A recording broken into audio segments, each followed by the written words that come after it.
Bueno, buenas tardes. Me voy a presentar. Mi nombre es Janet Franco, soy bioquímica, residente de segundo año de la residencia de bioquímica clínica, y hoy le voy a presentar mi Ateneo, que lo desarrollé por mi rotación en el servicio de microbiología del Hospital Avelino Castellán, que lo titulé Desafiando el laboratorio en búsqueda del Campylobacter.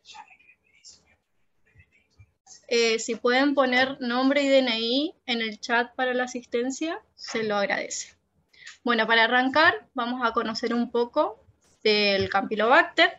El Campylobacter lleva su nombre de dos palabras griegas, campilos, que significa curva, y bactrón, que significa varilla, y da una idea de la morfología de este parásito al observar el gram. Son bacilos gram negativos con forma de coma o espiral, que son móviles. Su movilidad es mediante un flagelo que puede ser uni o bipolar. En general, por ejemplo, esto va a depender de la especie.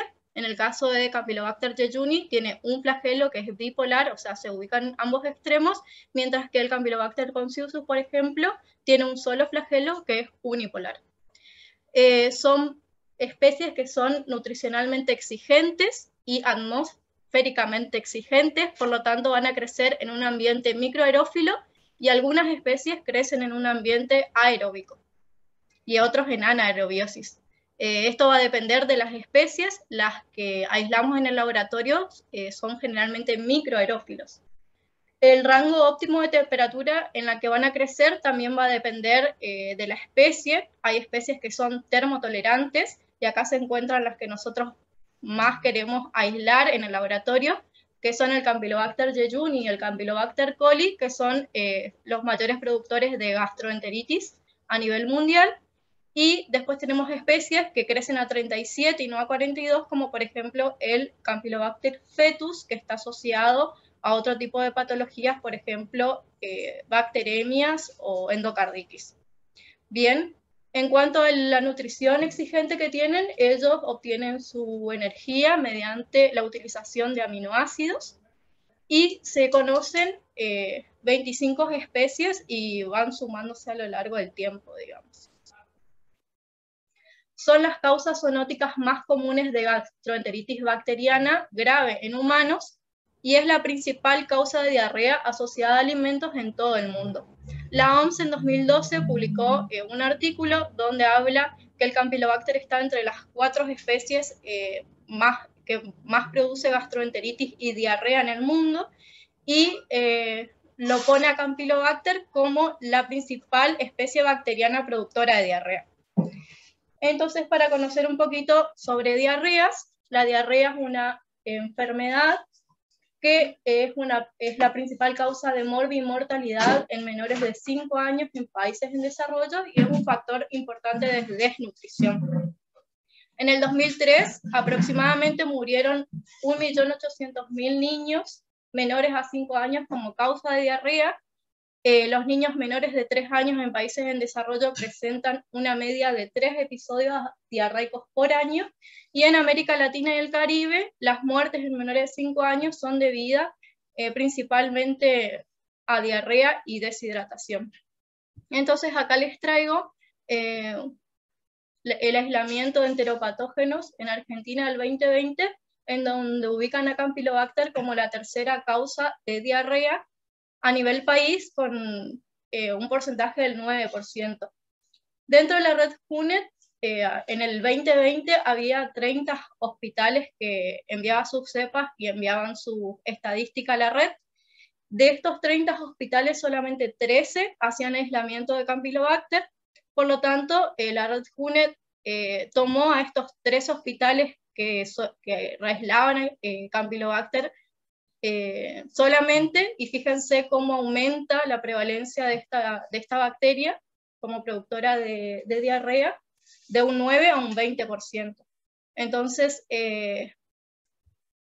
hoy en día se sabe que el Campylobacter, o en muchos trabajos dice que el Campylobacter está asociado a diarrea en países industrializados, con más altos recursos, pero el problema principal en países de bajos ingresos como el nuestro es que hay un problema tanto en la notificación como en aislar al Campylobacter, hacer el diagnóstico de manera precisa y mandar esos datos después, o sea, recopilar los datos y publicarlos. Bueno, el Campylobacter afecta a todas las edades, pero se describen picos en niños, en pacientes ancianos también, y en pacientes entre 15 y 39 años, y se ve una tasa creciente de prevalencia en los meses de verano. Con respecto a la variación regional en Argentina, de los enteropatógenos productores de diarrea, vemos que es muy variada. Por ejemplo, tenemos a Salta con el principal aislamiento, que es Salmonella, y se aísla 2% nomás de infecciones por Campylobacter, mientras que en La Pampa tenemos 57% de pacientes que tuvieron Campylobacter, ubicándose en el primer lugar, y en los otros, en las otras provincias, más o menos respeta los porcentajes a nivel nacional, digamos. En nuestro laboratorio vemos que en el 2021 el Campylobacter fue la causa de 16% de las diarreas que se determinaron por el laboratorio, y en el 2022, fíjense cómo en lo que va del año aumentó este porcentaje a 24%. Y acá tengo que hacer una aclaración. El hospital pediátrico en el 2021, recién en mayo, adquirió el equipo que es el BDMAX, que hace diagnóstico molecular de Campylobacter. Y a partir de la adquisición de este equipo se pudieron informar o diagnosticar muchos más casos de Campylobacter que no se lo hacía antes. Uno, porque tampoco tenían los medios de cultivos adecuados, que ya vamos a ir viendo, y entonces para este año, que es el 2022, se mejoró un montón en el diagnóstico de este microorganismo. ¿Cómo se transmite el Campylobacter? Bueno, el principal reservorio que se conoce son las aves, porque el intestino de las aves es un nicho ecológico ideal para este microorganismo, porque las aves tienen una temperatura corporal mucho mayor que la nuestra, o sea que a 42 grados el Campylobacter crece y está en su ambiente ideal, digamos. Entonces, ¿cómo nos contagiamos los humanos? Nos vamos a contagiar de carne que está contaminada con Campylobacter, de leche cruda o leche mal pasteurizada, de aguas de pozos o de aguas de laguna. Los niños que van a duchar, generalmente a bañarse en las lagunas, pueden llegar a contagiarse o contaminarse con Campylobacter, digamos. También es muy habitual la contaminación cruzada de alimentos como ser frutas o verduras con carnes que están contaminadas con este microorganismo, y en carnes que están mal cocidas, generalmente son los medios más frecuentes de contaminación. También hay hospederos secundarios, como ser los animales, las mascotas, digamos, que se contagian, se infectan de carne contaminada o de leche contaminada y tienen diarrea, y tocarlo a los animales y después llevar la mano a la boca es generalmente otra causa por la cual los niños muchas veces se contagian, y en menor medida, casi infrecuente, de persona a persona por el contacto mano-boca, digamos. Una vez que el microorganismo entra, va a ir a ubicarse a la mucosa del yeyuno, del ilion y del colon. Se ha investigado mucho acerca de cuánto es la carga bacteriana en el alimento para que puedas llegar a infectarte por Campylobacter, y hoy en día se habla de que 360 unidades por mora de colonia ya son suficientes para que te infectes, digamos. Pero también tiene que tener una respuesta inmune que esté bien, digamos, porque en inmunocomprometidos este número se reduce un poco más. Con respecto a la patogenia, bueno, el Campylobacter, para llegar a intestino, tiene que atravesar por el pH del estómago, al cual es resistente porque tiene porinas que tienen selección por aniones, y lo que hace es no permitir la entrada de cationes o entran muy pocos, digamos, entonces esto le da resistencia al pH gástrico. Aparte, estos microorganismos lo que pueden hacer es convertirse en una forma cocoide, que es viable pero no cultivable, y en este caso, al pasar a su forma cocoide, se hace mucho más resistente y puede resistir a ambientes que no son propicios para él, como a las altas o a las bajas temperaturas, y por eso sigue vivo, digamos, sigue viable en las carnes que se guardan en los freezer o en las comidas que están mal cocidas y que se exponen a altas temperaturas, pero no se cuecen bien, digamos, entonces él sigue viable. Así también en el estómago, él pasa de esa forma, que es cocoide, que es viable y puede resistir a este pH. Una vez que llega al intestino, también se expone a las sales biliares, pero es resistente a las sales biliares porque tiene una bomba de flujo que lo que hace es sacar, o sea, a medida que entra, él va sacando las sales biliares, entonces también se hace resistente. Por otro lado, otro factor de patogenicidad de este microorganismo es su flagelo, que le da movilidad, entonces le permite meterse entre el mucus y ser resistente al peristaltismo propio del intestino.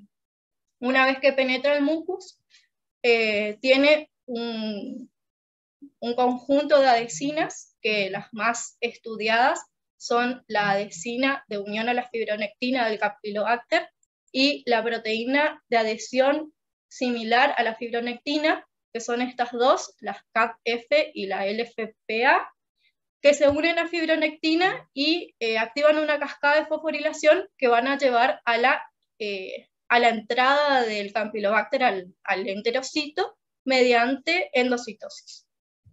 Una vez dentro, lo que hace es se recubre de una vacuola y se va a convertir en un microorganismo que va a cambiar su metabolismo de manera de que no necesite consumir ningún aminoácido ni nada, y a su vez evitar la actividad lisosomal, o sea, se mete en la vacuola para que el lisosoma no pueda digerirlo. Una vez que está dentro, también excreta diferentes citotoxinas. Dentro de las más usuales es la toxina de distensión citoletal, que lo que hace es liberar su componente y hace que se produzca la apoptosis, que ya lo vamos a ver. Otra manera de ingresar es mediante transmigración, que para esto existen unas proteínas que no se ven muy bien. Es la HTRA, que es la proteína que necesita calor, o algo así se traduce, y es una proteína que lo que hace es cortar las ocluidinas y las caderinas, y lo que hace es abrir, o sea, permitir que el microorganismo pueda ingresar por ese medio, por transmigración. Y tiene otros tipos de mecanismos, aparte de las citotoxinas, que van a activar una cascada de interleuquinas y toda una respuesta proinflamatoria que va a llevar a la destrucción del enterocito, a la liberación de electrolitos, a la liberación de sangre y otro tipo de cosas, lo que va a llevar a una diarrea, que en principio va a ser de tipo acuosa. Si sigue la destrucción, ya se va a combinar con una diarrea mucosanguinolenta, digamos, que es característica de este microorganismo. Entonces, los síntomas y las manifestaciones clínicas va a tener un periodo prodrómico en donde se va a caracterizar por fiebre, malestar general, dolores musculares, y un periodo en donde 5 días, que va a ser una diarrea acuosa, que puede o no tener reacción inflamatoria, y puede la persona, o sea, no porque tenga leucocitos, buscamos Campylobacter, puede estar en cualquier diarrea que no tenga leucocitos. Bien, y generalmente también dice estomacal, digamos, que es algo muy característico. Estos síntomas son autolimitados, generalmente duran 6 días, y se hace un tratamiento soporte con la sustitución de electrolitos y agua. Bien, hay algunos pacientes que pueden llevar a complicaciones más graves, más que nada aquellos pacientes inmunosuprimidos o con una enfermedad de base, en donde ahí las manifestaciones que van a dar van a depender también de la especie con la que esté infectado. Por ejemplo, Campylobacter jejuni está muy asociado al síndrome de Guillain-Barré, que es un síndrome que se desarrolla por un mimetismo molecular, en donde los anticuerpos que van dirigidos contra los gangliósidos y los lipopolisacáridos del Campylobacter son muy similares, o sea, detectan a diferentes epítopes del nervio periférico, y así van y se unen y destruyen los nervios, digamos. El síndrome de Guillain-Barré se caracteriza por una parálisis flácida que puede llevar a problemas respiratorios, entre otras cosas. También los pacientes que son infectados con Campylobacter jejuni pueden hacer bacteremias, artritis reactiva, enfermedades inflamatorias de intestino como enfermedades inflamatorias, colitis ulcerosa, entre otras cosas, como otras manifestaciones, digamos. Y el Campylobacter fetus, por ejemplo, no es tan típico de que te origine una gastroenteritis, pero sí está más relacionado a bacteremias, a endocarditis, a celulitis o a meningitis. Entonces, dependiendo del microorganismo, es las manifestaciones que pueden llegar a darte a la larga. Los más comunes y los que más se aíslan en el laboratorio son el Campylobacter jejuni y el Campylobacter coli, que son los que ocasionan gastroenteritis. Entonces, ¿qué hacemos desde el laboratorio de microbiología? Con respecto a la toma de muestra, las muestras que vamos a recibir son muestras de heces emitidas espontáneamente en un frasco estéril. También se reciben muestras tomadas con hisopos de un hisopado de las heces y el medio Kerry Blair. El medio Kerry Blair tiene agar al 0,12% y generalmente se los guarda a heladera y se pide que en lo posible se remita en el menos tiempo posible, digamos. Bueno, una vez que llegó la materia fecal al laboratorio, lo que hacemos es un examen microscópico directo, en donde en el gram lo que vamos a buscar le vamos a hacer un gram generalmente a un copro, no se le hace gram porque es un sinfín de microorganismos, pero lo que vamos a buscar precisamente en el gram van a ser estos bacilos gram negativos, que van a ser curvos, que tienen forma de S o formas de gaviota. Y también se le puede realizar un fresco en búsqueda de Campylobacter con objetivo de 100 por, con inversión, o sea, con aceite arriba del cubre, en donde vamos a ver, yo acá le traje un videito, no sé si ven, lo que está redondeado, que es muy chiquitito, que tiene su movilidad propia. Y lo que está al lado es un campo oscuro que realicé de un cultivo de 24 horas. Búsqueda de Campylobacter, o también puedes realizarle campo oscuro. Para sembrar, las consideraciones que hay que tener para hacer el cultivo son que tenemos que tener una atmósfera microaerófila, y en este caso podemos utilizar generadores o podemos utilizar la jarra con vela, que para nosotros, digamos, que no tenemos plata, es lo que ocupamos. También tenemos generador en el laboratorio. La temperatura a la que vamos a incubar para buscar jejuni coli en preferencia es a 42 o 43 grados. ¿Por qué? Porque son especies termófilas y porque vamos a inhibir el desarrollo de todas las otras bacterias que acompañan como flora habitual. Entonces nos va a permitir que se desarrolle con mayor facilidad el Campylobacter y no los demás que no nos interesan. Y si incubamos a 42 horas, lo vamos a hacer 48 horas, porque son microorganismos de desarrollo lento, y si lo hacemos a 37 grados, lo vamos a dejar entre 4 a 5 días. El medio Skid Row modificado ya contiene un suplemento que aumenta la tolerancia del campilo al oxígeno, por lo que no es necesario tener generadores y tener el medio Skid Row modificado, con una lata con vela ya es suficiente.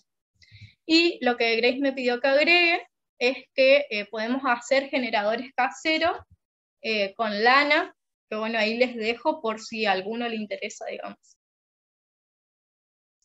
Con respecto al cultivo, las placas se van a sembrar en forma directa, con un ansa, o 2 o 3 gotas en el caso de que sean muy acuosas. y se disemina por estría. También se puede hacer un cultivo con una técnica de filtración con membrana de celulosa, en donde este método lo que hace es separar al campilo del resto de la microbiota acompañante, digamos. Y lo que se hace es básicamente se toma la materia fecal y se la diluye en solución fisiológica en el caso de que sea forme, o más o menos forme. En el caso de que sea muy líquida, no es necesario hacer la dilución en solución fisiológica. Se hace la suspensión y luego se coloca el filtro, que tiene 0,45 micrómetros la membrana, digamos, y sobre el agar se agrega 100 microlitros de esta suspensión que nosotros hicimos. Se espera 30 minutos hasta que se absorba todo eso, y se levanta el filtro, se tapa el medio y se lo pone en microaerofilia. Ya podemos incubar a 37 grados porque como estamos sacando toda la flora acompañante, no es necesario que inhibamos a toda la otra flora, entonces se puede incubar a 37 y no a 42, y ahí no nos perdemos de todos los otros Campylobacter que pueden llegar a crecer y que no son termófilos, de 24 a 72 horas. Bien. Con respecto a los medios selectivos para la siembra de Campylobacter, hay diferentes medios. Lo que tienen en común todos es que tienen o un agar Brucella o un agar Columbia, que pueden tener sangre o carbón activado. La sangre o el carbón activado lo que permite es hacerlo más aerotolerante al campi, reduce los oxidrilos y hay una explicación científica de por qué es importante ponerle o sangre o carbón. También van a ver que todos los medios tienen antibióticos, y es porque el Campylobacter es resistente natural a todos estos antibióticos, y estos también nos van a permitir que crezca el Campylobacter y no crezca toda esa flora acompañante que no nos interesa. Y en el laboratorio utilizamos, aparte del medio Skirrow que nosotros utilizamos, que está en la foto, le ponemos un disco de cefoperazona, que el Campylobacter es resistente, entonces todas las colonias que crecen alrededor del halo de alrededor del halo de la cefoperazona, se las estudia para ver si es un posible Campylobacter. Entonces, una vez que tenemos la colonia crecida, lo que hacemos es tomamos y podemos hacer un fresco o un gram. En el fresco de las 24 horas, característica en tirabuzón, que son característicos de Campylobacter, vamos a ver que va a haber bacterias o bacilos que se mueven, cocos, que ahí se ven todos poquitos, que es su forma cocoide de resistencia. Entonces, después de 72 horas ya no vamos a ver bacterias móviles, sino vamos a ver todas las formas esas que son viables, pero ya no cultivables. Por eso también es difícil aislarlo una vez que nosotros tenemos la colonia. Es como que hay que hacerlo todo rápido y pasar de un agar a otro, conservar la microaerofilia, porque muchas veces se pierde y no crece más. Entonces es importante tener en cuenta todo esto.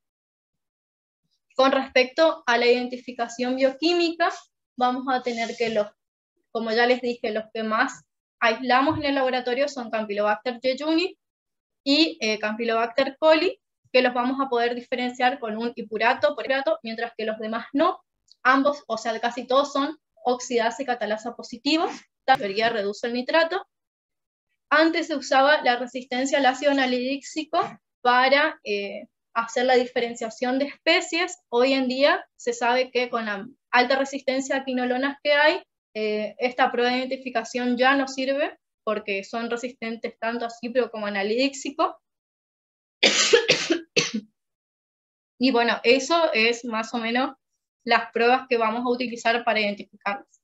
También hay otras pruebas que son diagnósticas y son independientes del cultivo, y se realizaron por este tema de que el Campylobacter es muy difícil cultivarlo. Entonces, en el laboratorio de microbiología del Hospital Pediátrico, se cuenta con el BDMAX, que tiene un panel entérico en donde puede detectar un gen, que es un gen TUF, que detecta que es compartido para Campylobacter jejuni y Campylobacter coli. O sea, si detecta, puede ser cualquiera de los dos. Lo que yo le traje acá es un gráfico de torta en donde se ve que en este año el 54% de los aislamientos de Campylobacter, o sea, del diagnóstico de Campylobacter lo hizo solamente el BDMAX, y que el 46% fueron BDMAX acompañado de cultivo o cultivo solo. A los que tienen cultivo solo es porque no se le largó BDMAX. Lo que intento mostrarle en este gráfico es que en este año, sin el BDMAX, ponerle el 54% de ese se quedaba sin el diagnóstico de diarrea por Campylobacter. Entonces es importante acompañar el cultivo con otros métodos que no son dependientes de cultivo para hacer un diagnóstico adecuado, digamos, más en población pediátrica, en donde es muy frecuente. Tenemos ELISAs, que solamente miden anticuerpos, y estos son muy utilizados en estas infecciones que yo le digo extra gastrointestinales que pueden darse después de la diarrea, como por ejemplo un síndrome de Guillain-Barré, en donde se le busca la causa, se hacen ELISAs, digamos, en búsqueda de anticuerpos, y inmunocromatografía, que también se puede utilizar para la materia fecal directamente, sin hacer cultivo, en donde tienen muy buena especificidad y sensibilidad para el diagnóstico, digamos, de Campylobacter.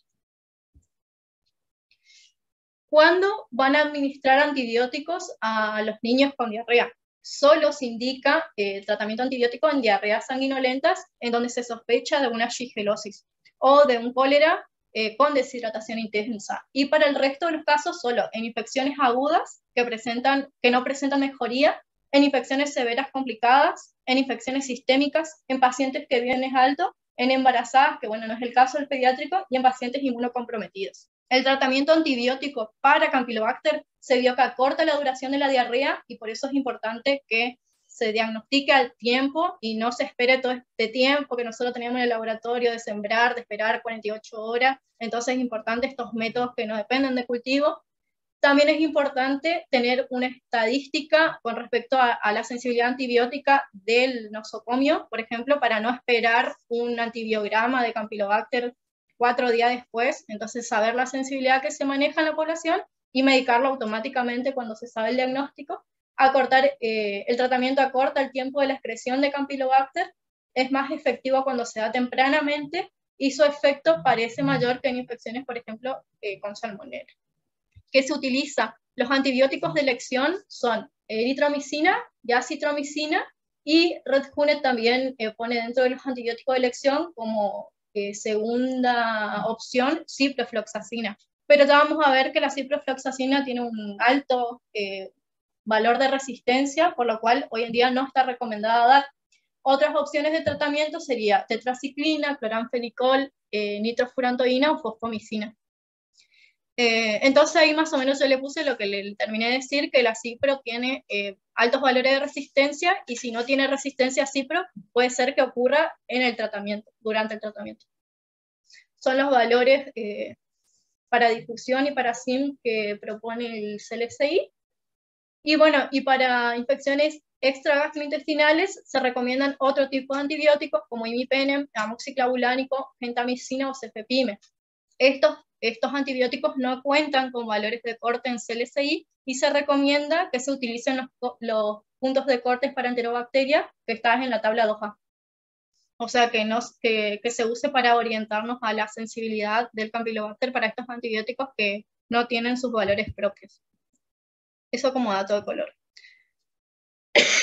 Entonces, vamos a hacer la sensibilidad antibiótica en un Müller-Pinto sangre con 0,5 de McFarland, y vamos a ubicar los discos de cipro, tetra y eritro bien alejados, porque generalmente dice que tienen halos grandes, la cipro no, pero el eritro sí, y se incuba la placa 24 horas en el caso que utilicemos 42 grados Celsius y 48 grados en el que usemos 37 grados.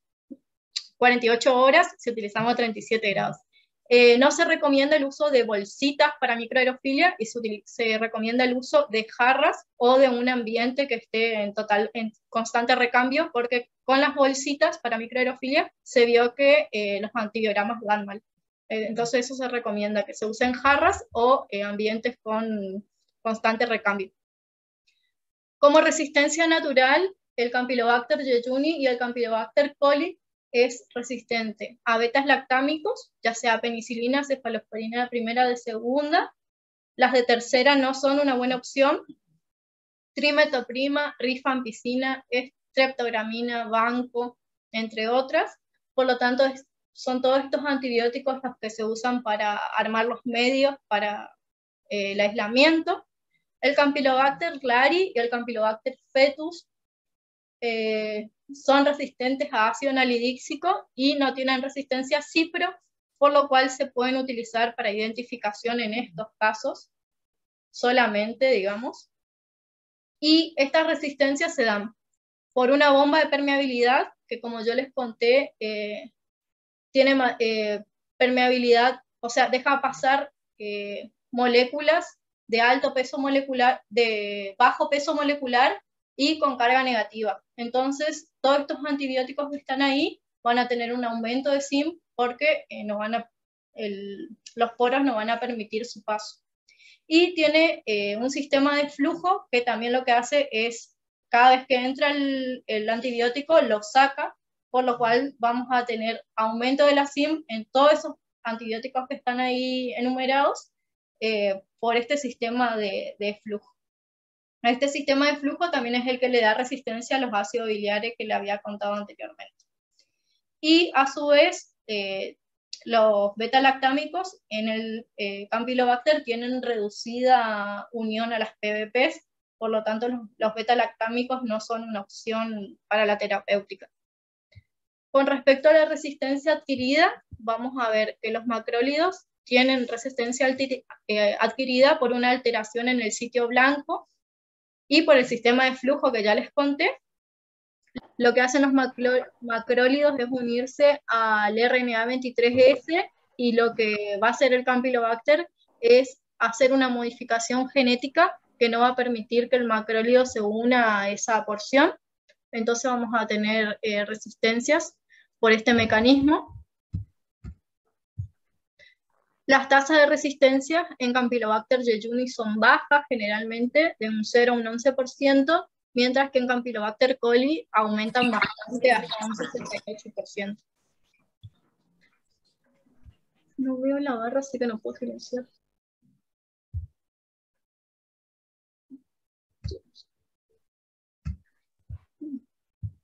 Bueno, con respecto a las quinolonas, también el mecanismo de resistencia se da por una mutación, pero en este caso va a ser una mutación en el gen GIR-A, que es al gen que se une en las quinolonas, entonces también no va a permitir la unión y vamos a tener resistencia aparte del aumento de la SIM por el mecanismo de flujo que lleva a la salida de las quinolonas. Vamos a tener una tasa de resistencia del 67% en Argentina. Y bueno, acá Dai preguntó recién, mientras estábamos desconectados, si ciprofloxacina se da en pacientes pediátricos. No, no es lo recomendado. Es como una información en general, pero tampoco está recomendado a nivel país por la alta tasa de resistencia a este antibiótico en este microorganismo.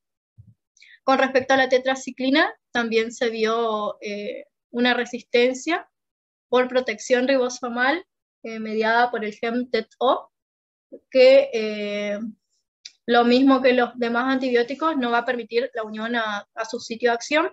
Tenemos una tasa de resistencia del 32% en Argentina y su utilidad va a depender de la resistencia local a este antibiótico. Y bueno, los beta-lactámicos tienen baja afinidad por las PBP y también tienen producción de beta-lactamasas con un 83 a un 92% en el Campylobacter jejuni y 68% en el Campylobacter coli, y tenemos un 20% de resistencia a AMPI a nivel local. Entonces, en resumen, a nivel país, lo que publicó la red PUNET en este año es que la ciprofloxacina maneja una tasa de resistencia muy alta, por lo tanto no está recomendada darla para Campylobacter, y la tetraciclina está ahí en el borde, y como ya les dije, se recomienda hacer estadísticas a nivel local.